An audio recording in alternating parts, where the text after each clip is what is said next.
Ever been in a relationship where you're like, is this going somewhere?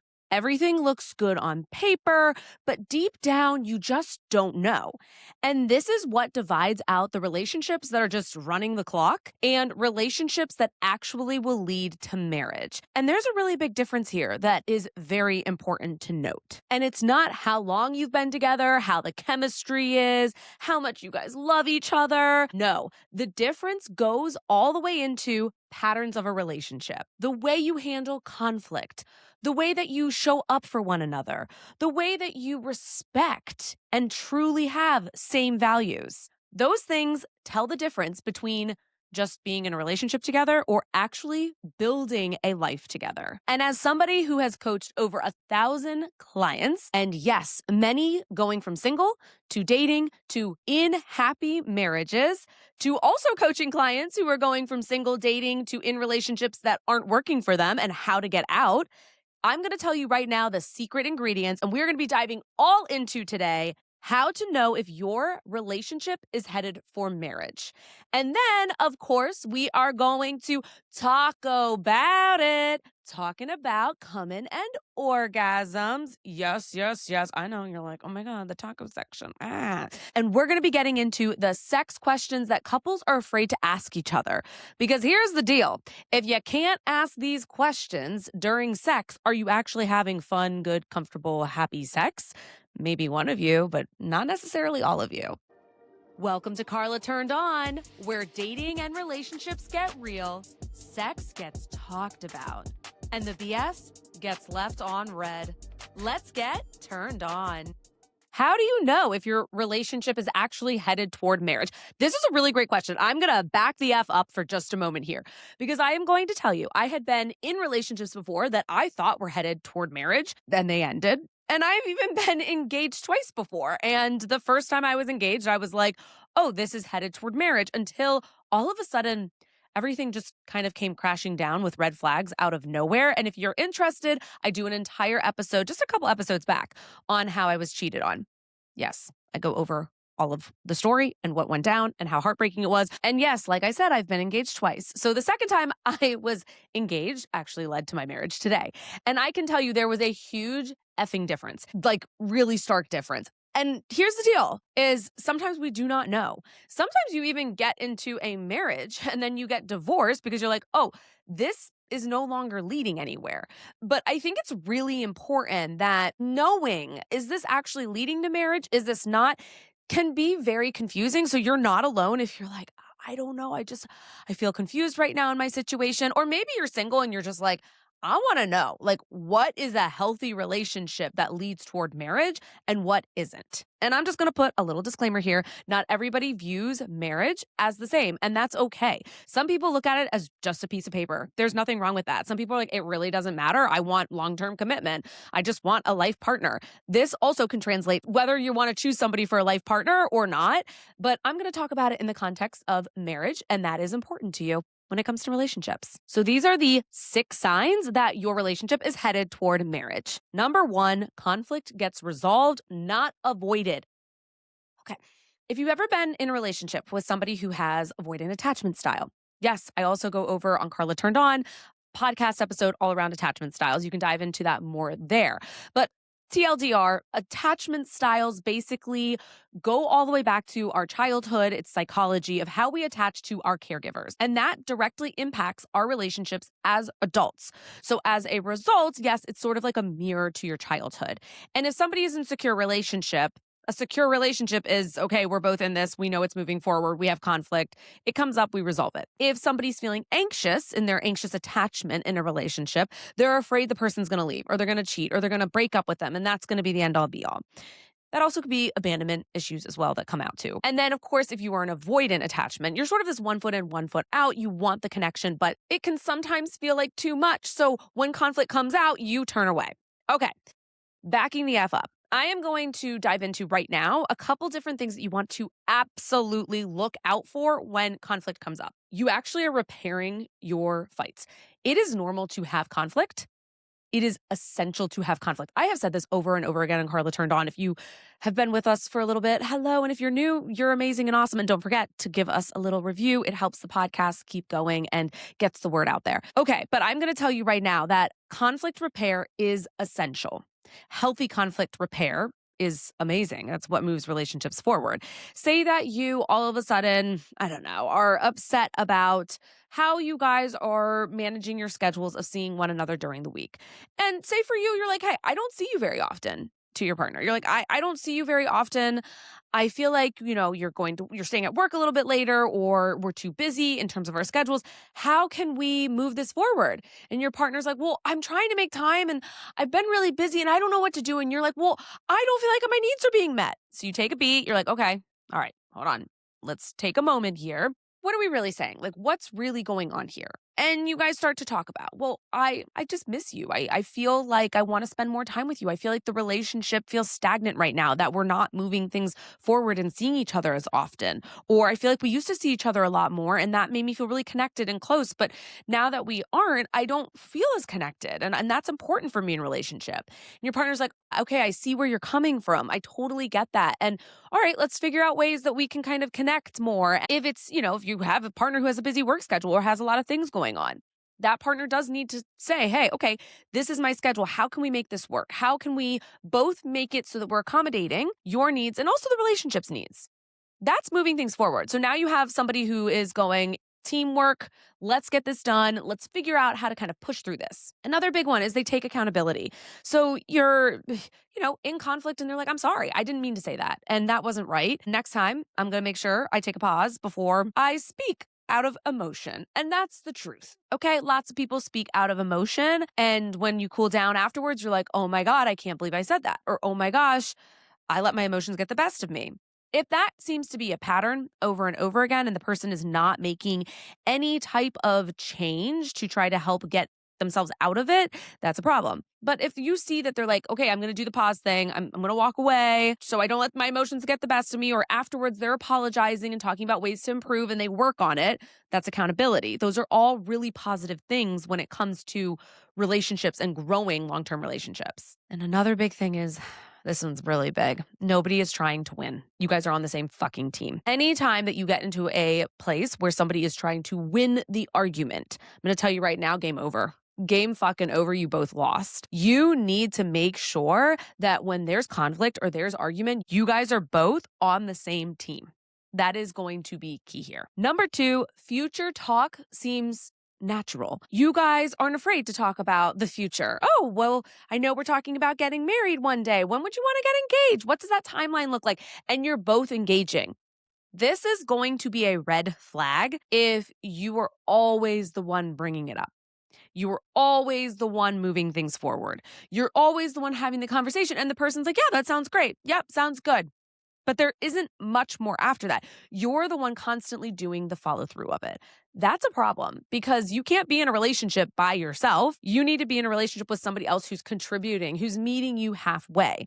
It's okay if you tend to be the one who maybe just naturally leads in the relationship. It sort of is the one to kind of bring things up. But as long as your partner is receptive and they're having these conversations and they're bringing ideas and their opinions to it, that is very important. Also, just going to throw out there that if somebody shares maybe that they have some fear around getting married, they're excited and this is important to them, or they are a little worried about moving in together. They've lived with somebody in the past and it didn't go well, or they're worried that it's not going to go well because they don't want to lose this relationship.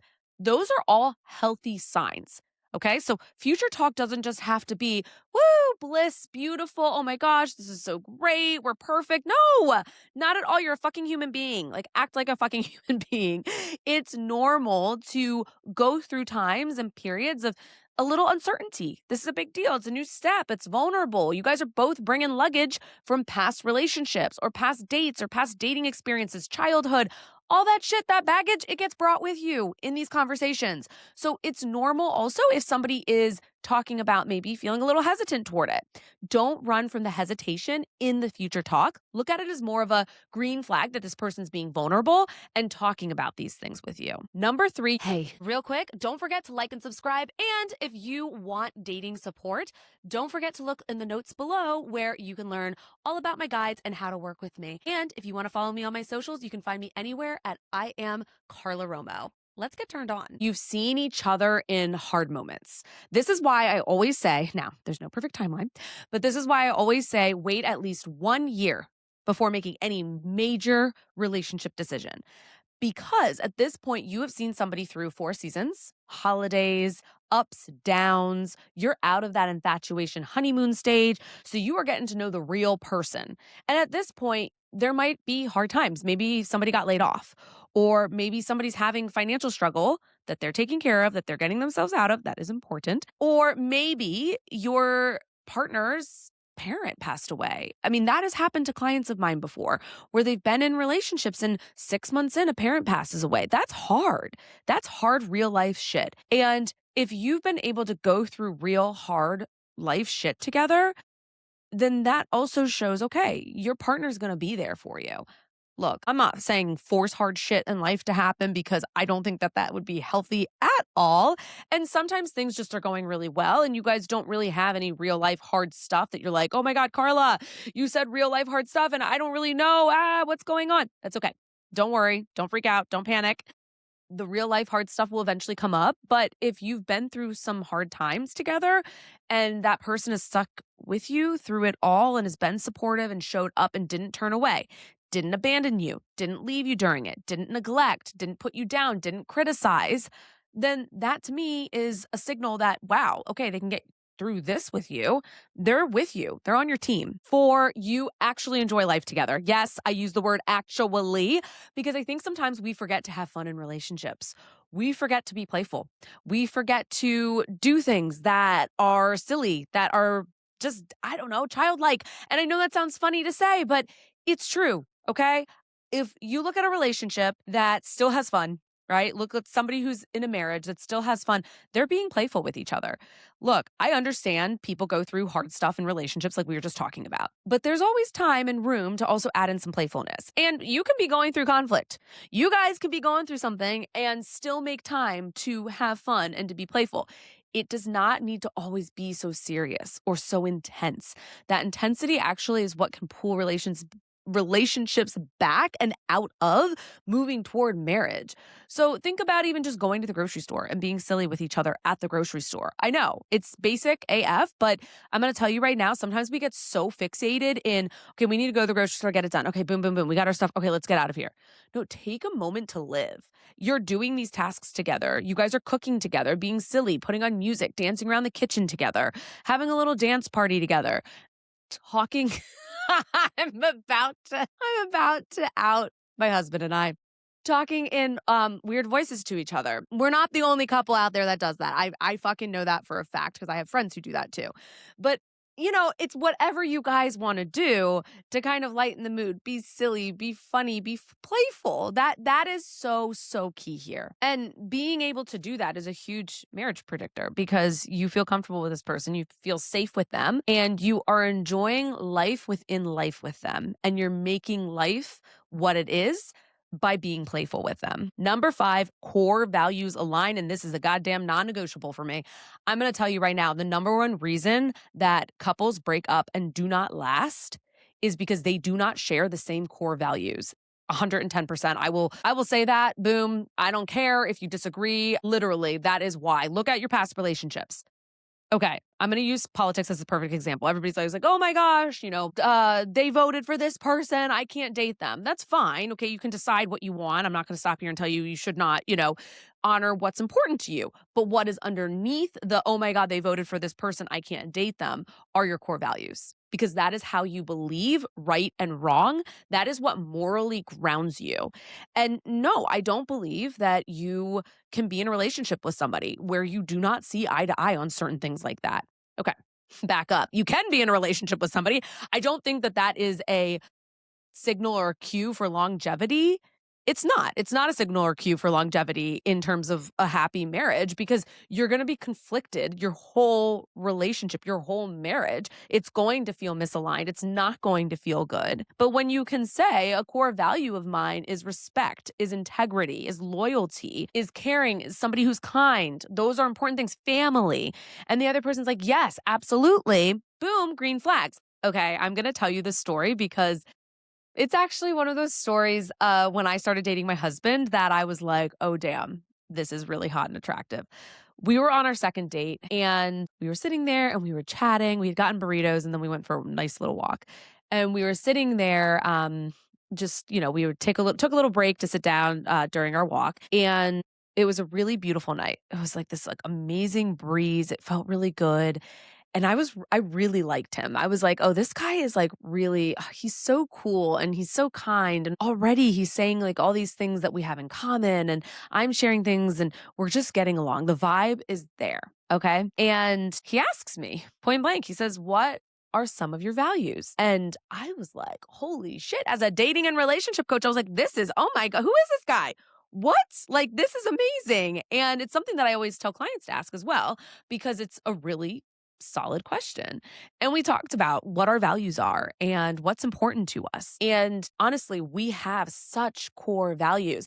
We might not always see eye to eye on things. That's human, that's normal, that's healthy, but there's a core piece to everything in our lives that we talk about, that we go through during conflict. Like we don't want to be mad at each other. Like our value of us is to be respectful toward each other. It's something we talk a lot about. We see couples of friends and things like that who, their constant state is this repetitive argument. And we're like, God, we don't want to continue to be mad at each other. We love each other. We want what's best for each other. Like this is not how we want to live life. We want to enjoy life. Like that's important. So I think it's important also to think about like if you are in the stage and you're in a relationship or you're dating, ask somebody, ask the person that you're with, your partner, what are some of your core values? Talk about those things. If you're unsure, you're not like, I don't know. Do you guys really truly align at the end of the day? And number 6, emotional safety exists. Whoa, this is everything because your nervous system is regulated through your partner's.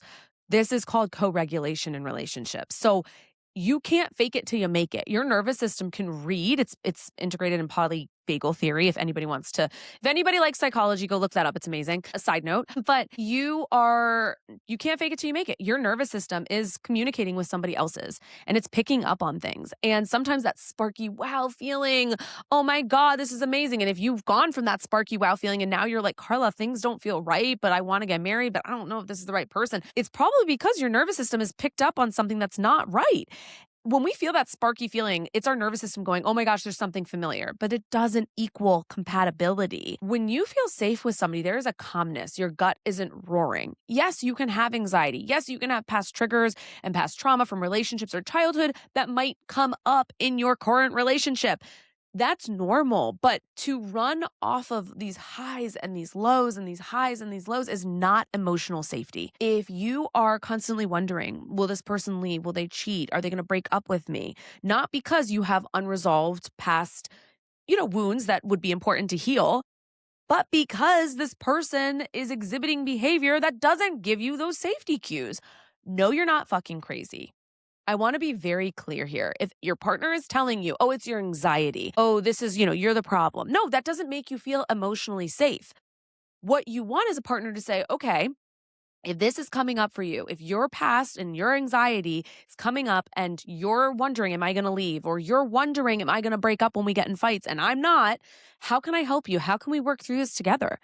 And validating your actual feelings. Those are green flags, okay? But I'm going to tell you right now, when you are in an emotionally safe relationship, there is a calmness about you. And I'm going to out one of my sisters right now. And she told me that when she saw me with my husband, who was my boyfriend at the time, she said, wow, I have never seen you this calm. She says, he does something to you. Like there is just this level of calmness, of relaxation that I have never seen before that he brings out in you. And that is what it feels like to be emotionally safe is others see it. You feel it. There is this calmness. And one last thing again, like I said, if you are moving toward marriage and you're talking about these things and you feel nervous or there's shit coming up for you, it's safe to say it. You feel safe. You can talk about those things. It is normal to have hesitations, but that doesn't necessarily mean that you do not want marriage or that your partner doesn't want marriage. So being able to talk about it and communicate is everything. All right, now let's move into our taco section. Talking about coming and orgasms. Here we go, here we go. And these are the sex questions that couples are afraid, yes, afraid to ask, but absolutely should. Number one, how often do you want to have sex? Okay, lots of couples argue over this question. How often do you want to have sex? And usually they don't ask the question. They just assume, or somebody's needs aren't being met, and then they feel frustrated, or somebody's like, oh my God, they're not into me anymore. We used to have sex all the time, and now we're not, and life stressors and that kind of thing. Everybody's libido changes. So this is normal throughout relationships, even in dating. If you're going through something that's a little stressful at work, maybe you're not as horny. You're like, I don't really want to have sex right now. I'm so stressed. I can't think straight. Okay, those are all normal things. But being able to have this check-in and not just, oh, we started dating and at 8 months we talked about it. And then that's setting the standard that we decided we're at least going to have sex 3 times a week and then never going to change it ever again. No, this is a question that needs to come up over and over again and check in with one another, because when you're able to have these types of questions answered, you're building connection, you're building emotional intimacy, and it creates for a really fun time with physical intimacy. Those directly correlate. So you want to ask this question without judgment, and it is okay if your partner is like, actually, I don't want to have sex that much. Okay, so what are we going to do to make sure that our needs are met? Don't forget, somebody can always masturbate. That is taking care of yourself. That is 110% self-care. People always make jokes about masturbation or whatever, haha, this and that. But honestly, that is a healthy way to take care of your sexual needs. So I want you to talk to your partner about it. And if there are life stressors coming up and they're like, I'm just so stressed. Well, as a partner, what can you do to help them alleviate that? How can you guys work together so that this isn't getting in the way? Now, there is a fine line between fixing your partner's problems and supporting them. Okay? So you don't want to become codependent and fix their problems, but you do want to be able to support them. Number 2, what makes you feel desired? This is a big one because everybody feels desire differently and everybody has different definitions. For some people, it's compliments. Some people, it's just flirting. Others, it's physical touch, emotional connection. There is not a one size fits all. I mean, condoms, those don't even come in one size fits all, right? So, so if you look at it here, everybody has different sexual desires and things that turn them on.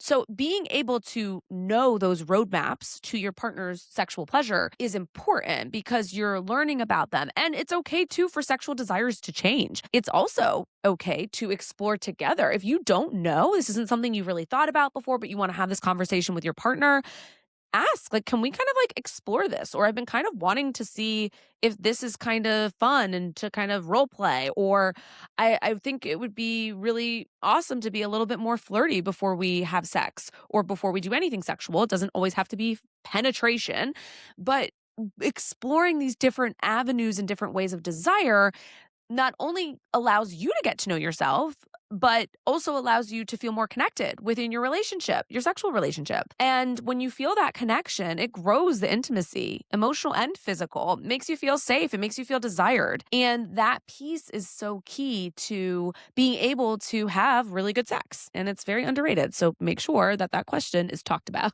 And then number 3, our last question on the taco section, which is there anything you have wanted to try but felt awkward bringing up?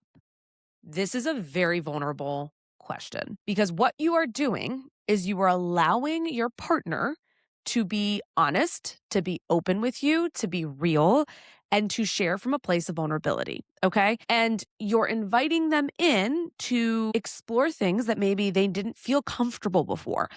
People have felt very shut down in past relationships around sex. Those people who felt that way will not be as vulnerable sexually moving forward unless they've worked through that. So being able to Guide your partner through these conversations, through being able to connect in this way, creates vulnerability, which then creates the connection. And maybe your partner feels judged. Lots of people grew up around anti-sex households and are in this place where it's like sex was a bad thing, or sex was, only for men's pleasure, or sex was only for the, it's like, no, that's bullshit. Sex is for everyone. Sex is for men, for women, right? Everybody. So if you think about right now, having sex and what that relationship looks like for you, or what was that relationship growing up as a child for you, that is going to directly impact the way you communicate the things that you want, the things you don't want. So some people might feel, oh my gosh, I've had this fantasy, but I don't feel comfortable talking about it.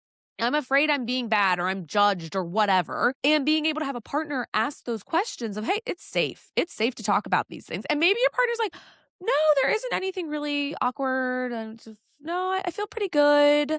Then you could say, okay, no problem. I just want to leave the door open. If there ever is anything, like, let's talk about it. I'm totally open for it. And that invites your partner, not even just sexually, but through communication, conflict, to be able to talk about some of these things that are embarrassing, that you feel shame around or uncomfortable. Because at the end of the day, you want to have good sex. And these questions is definitely what is gonna bring you there. Loved this episode? Rate it 5 stars, hit that subscribe button, baby, and leave a review. Do you want to work with me? Grab my dating courses, apply for my coaching at carlaromo.com, or find it all in the show notes, and give me a little follow at I am Carla Romo on Instagram, YouTube, and TikTok. Catch you next time, and stay tuned. Carla Turned On is for educational and entertainment purposes only. This is not a substitute for therapy. For professional support, please reach out to a licensed mental health provider.